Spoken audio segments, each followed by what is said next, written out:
Hi guys, welcome to video part 2 or week 2. So once again, like I said, I'm going to be in Florida for 2 classes, and so I won't be back until the next Wednesday night, so I'm missing the 2.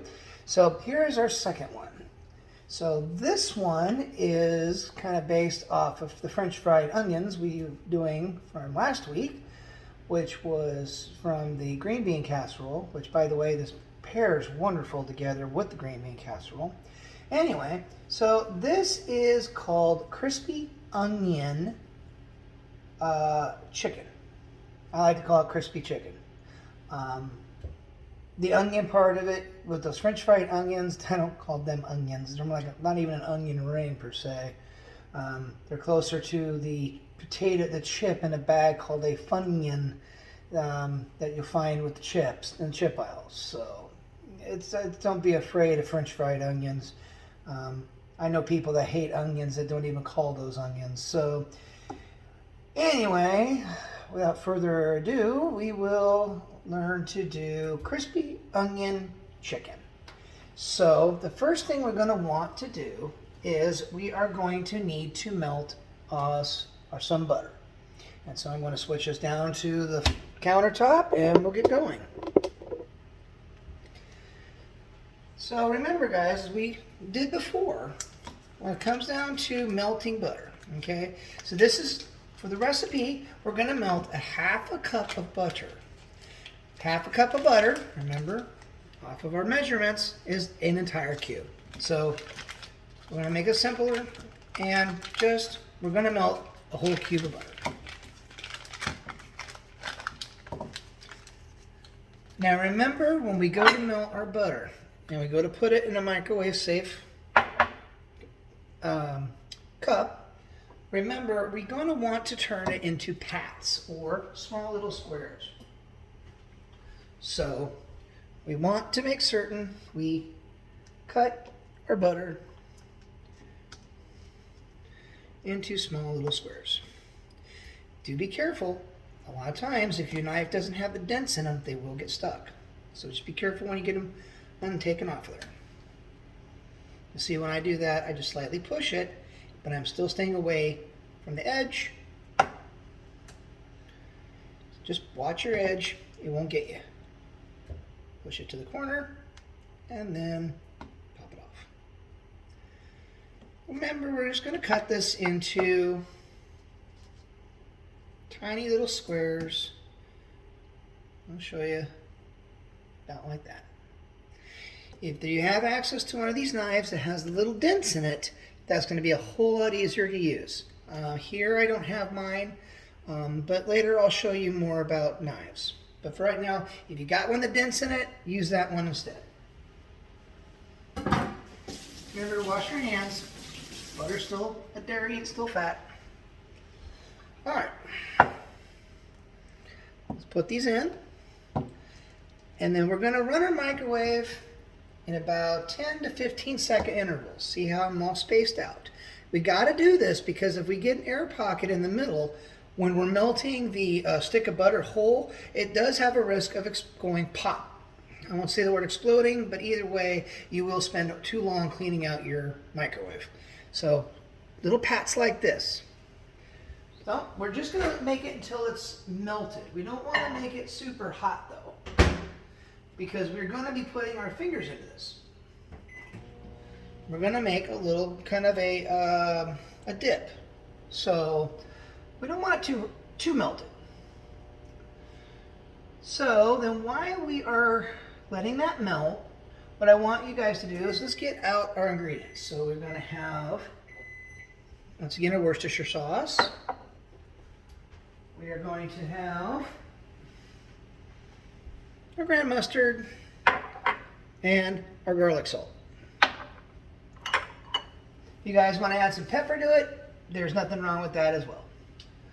And then make sure we've got a full can of our French fried onions. Now we just go back and forth on our microwave until we get our butter softened up. Now, in the meantime, if you want, we can measure everything out and start putting everything into a bowl if you'd like. So, that's what I'm going to do with you guys.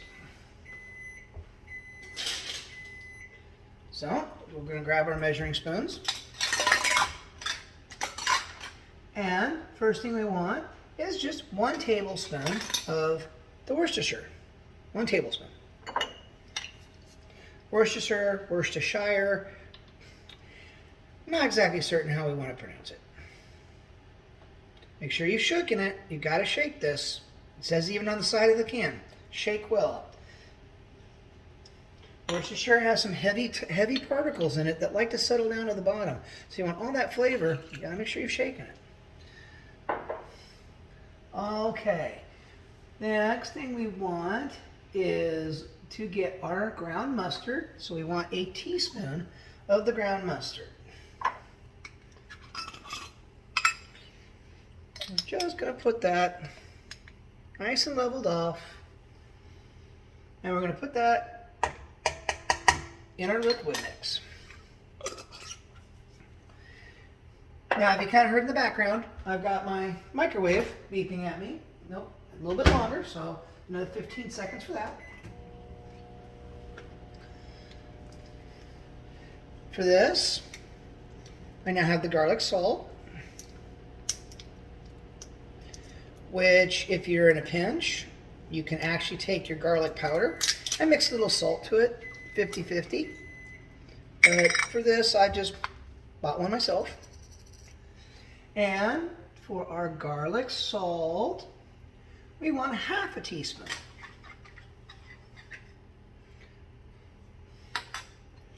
So, 1/2 teaspoon.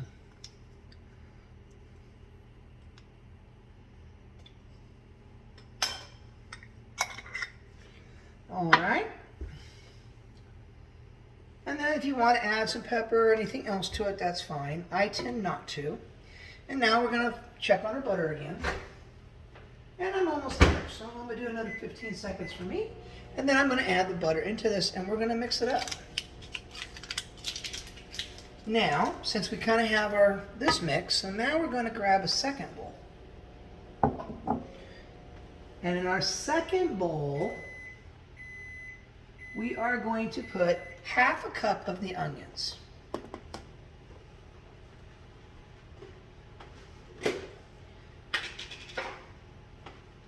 So I want to do 1/2 cup of onions.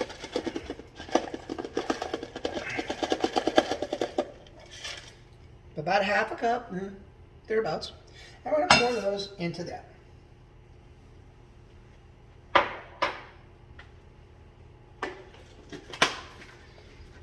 Now, one thing I do like to do, it's a little bit different, because some of these are a little bit bigger, I actually will take and smash them up. We're trying to actually make a breading out of this. And so I'm going to just smash them with my hand. I want to turn them into a little bit more of a grainy powder. Kind of like when we do the panko. Alright. See? I just want to do a nice powder. Not the big pieces. They're oily, so they will get kind of sticky to your hands. Now, my butter is good. It's not too hot. As you can see, it's not very hot. I've just got sediment down the bottom that shows that I'm not super hot. It's not boiling. And so I'm going to mix this now into this. And you can also see that I had some little smaller chunks come out. That also tells me it's not too hot. Remember, I'm going to be putting my hands in there. I want to make certain I'm not going to be burnt. Alright, now either you use a fork or a spoon, or we're just going to mix this up. I want to get all the spices and everything all blended together. As some people like to say, I want to get everybody in the pool. Hey, we're allowing us in pools now, so everybody get in the pool. It works. So, alright, so now you can see it's still going to have sediment in the bottom. That's normal. And with this dish, we're going to use everything. Even though we are going to be touching chicken to all this, we will use everything. All right. So now what we want to do is make sure your oven is now at 350 degrees. And we're going to take a Pyrex. I try to get a square one, but remember I filmed the other video today, so my other Pyrex got used. So I'm using this, but any Pyrex is going to work. So we want to grease it. Some people have actually liked greasing them using the butter. You can actually grease it with this coating here. You can actually see I'm putting a coat. That's just the butter container from the butter we just melted. But for this, I don't think that's enough. And so, for me, I like to use the spray. So, I like my cooking spray. Cooking spray, always do it over the sink.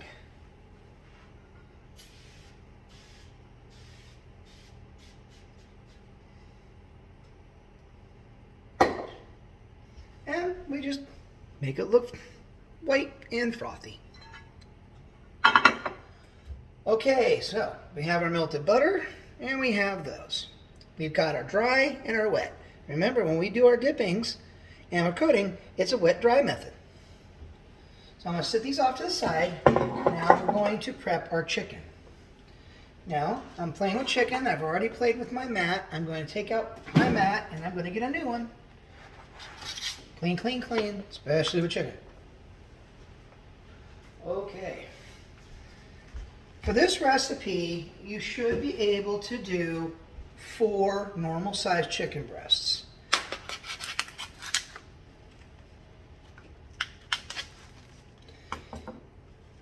It all depends on the size of your pan. So for me, I'm probably going to do 3 and I'm going to freeze 1. My pan's a little on the small side. So there's my 1, here's my 2, and here's my 3. The 4th, I'll just freeze that. Okay.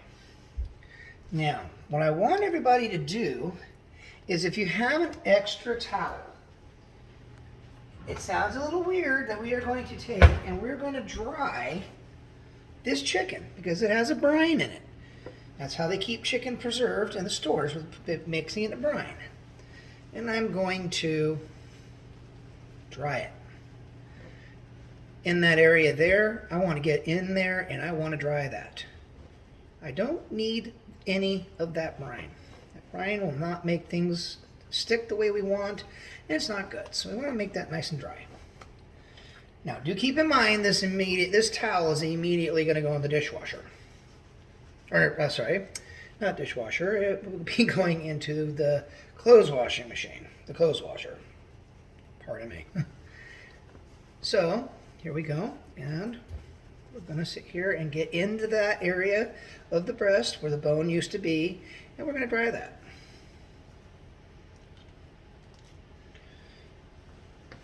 And number 3. Once again, in that area where the bone was. And I'm going to show you a little bit of some butcher techniques. And that goes away. All right. You'll notice, guys, there's a little bit of extra fat on here. So if you find the types of fat like that, do feel free to use your knife and cut that off. You really don't need to have all of that extra blobs of fat on here when we are doing this particular dish. We have plenty of fat. We have plenty of butter in there. So if you see any of that extra fat, just feel free to just cut it off. That's usually what you have, those very thin knives called a boning knife. We'll get more into that when we get into getting into roasts. But for now, just, you got a little bit of that fat, get rid of it. You don't need it. Okay, so now we have 3 pretty dried out chicken breasts. Now, what we're going to do now is we are going to take, okay, sorry, I have to follow my own recipes too. Even though I created it, I still have to follow it. All right. So, to show you guys what we're doing here, we're going to take our wet mixture, and I'm going to take the entire chicken breast, and we're going to put it in. I like to spread open that area where the bone used to be. I like all the butter to make sure I get in there. And once again, I'm going to roll it. I'm going to drip all that off. Now, I'm going to go ahead and put that in here and push, push, push. I want as much of those pieces to stick to it.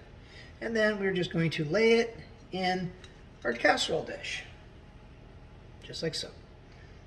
We're going to do that as many times as you have for breasts. So I spread open my bottom, and I go pushing it down, flipping it, moving it around. I'll let it drip. And then I'm going to put some more of my onion pieces in. By the way, if you wind up running out of your onion mixture, feel free to go ahead and put some more. It's not gonna hurt anything.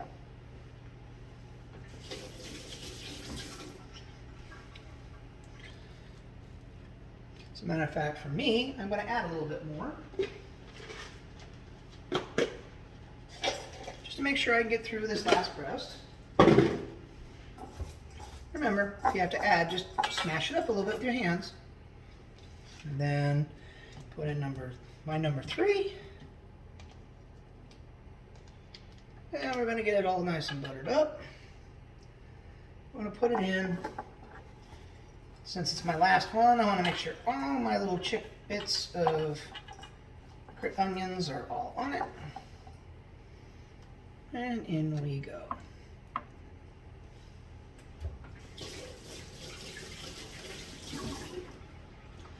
All right, as you can see, I've got all my little bits on there. They're kind of got the coating on them. So now, this is where things get a little more interesting. And what we're going to do,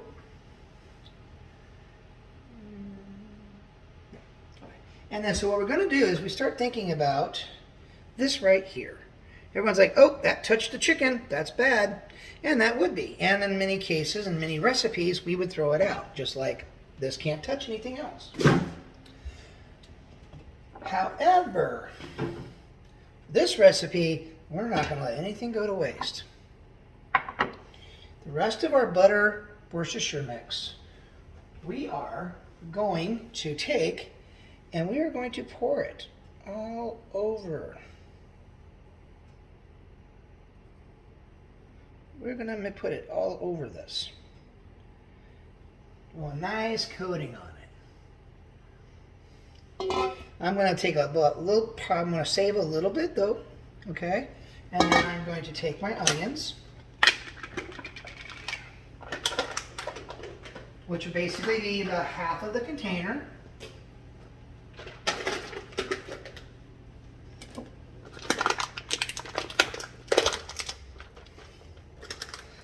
Now we're going to take about half this container and we're going to put those on top. We're not going to crush those up. We want these to stay nice and full.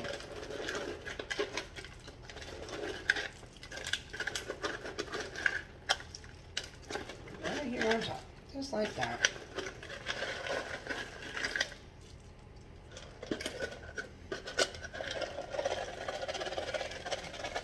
And you can't put enough. As you saw, I opened up this new one, but I was running another one. I actually will take some of my leftovers from when I do the green bean casserole, and I'll save them, and I'll actually use my extras in this. So I go a little bit heavier than the one full container like the recipe says. That's just personal choice, though. We're going to make sure we get all this nice and mixed up. And then we're just going to drizzle the rest of this over the top of this. Because the chicken is going to be so juicy, what you're going to find is it'll actually make almost a version of a gravy. all this is going to wind up settling down, and it'll actually become a very nice sauce in the very end, almost like a gravy. Okay, time for me to get back into health and safety lecture. What I do with mine, and because of time constraints, I put everything onto a automatic timer system. So when you hear that beep, that means it's done. And so on the back of all your thermometers, it's going to give you your temperatures. So beef, lamb, veal, fish, poultry. Okay, poultry is chicken. Poultry has to be cooked to a temperature of 165. That is your minimum. A lot of people like to get it up to 170. What I will do is I bring it to 165 and pull it out, because it will heat up to 170 when you pull it out of the oven. It's still cooking, so you can pull it out 5 degrees earlier. This is a probe, so this is an automatic version that goes in the oven. If you don't and you just have a standard thermometer, pull it out every so often and check your meat. So for me, this is my biggest piece, and so I am going to take and put my probe in it now. My instant read, Twilight Digital, tells me I'm at 46 degrees, and so I set my alarm to go off at 165. And so most of these we will do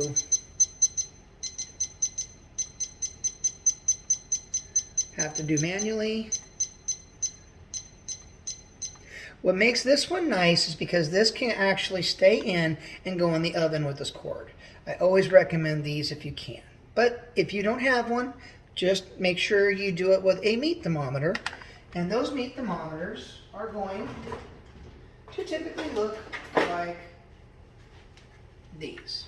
They're small and they're great to have. You just have to poke it in every so often and then check your temperature. But temperature is important.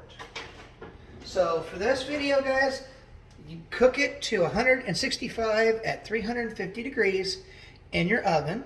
And what we're looking for is going to be the inside temperature at 165. It will be kind of browning on top. It'll be very saucy in the bottom. And it should be about 30 to 40 minutes. 35 has been about my average. And then that's about everything. And if you have one of these, just make sure that you have it plugged in. And remember, these go through the door, and I'll show you. I will bring it over to the oven.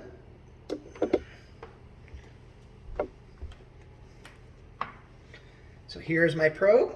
I have it stuck in there.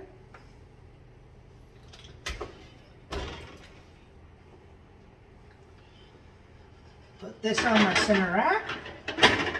Make sure the probe is not touching anything metal, obviously. And then I bring my cord up through the corner, just like so. And then plug this in. Like I said, just like so. I have my temp alert switch. You have to make sure it says on. So my temp alert's good.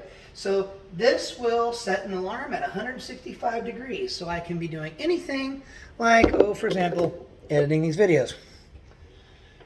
So that is crispy onion chicken. So I hope the rest of your guys' week goes well. Some of you I will be talking to when I'm up in Florida. So other than that, enjoy, and I hope these two dishes you like, and I will be in touch, and I will be back in town after these 2 weeks, and so I hope you guys have fun. So anyway, I will see some of you guys on Friday, because, well, at least for my end of it, we start fitness up for summer, so now we got to work off the calories from everything we've been eating. So anyway, have a good 2 weeks, guys, and I will talk to you later.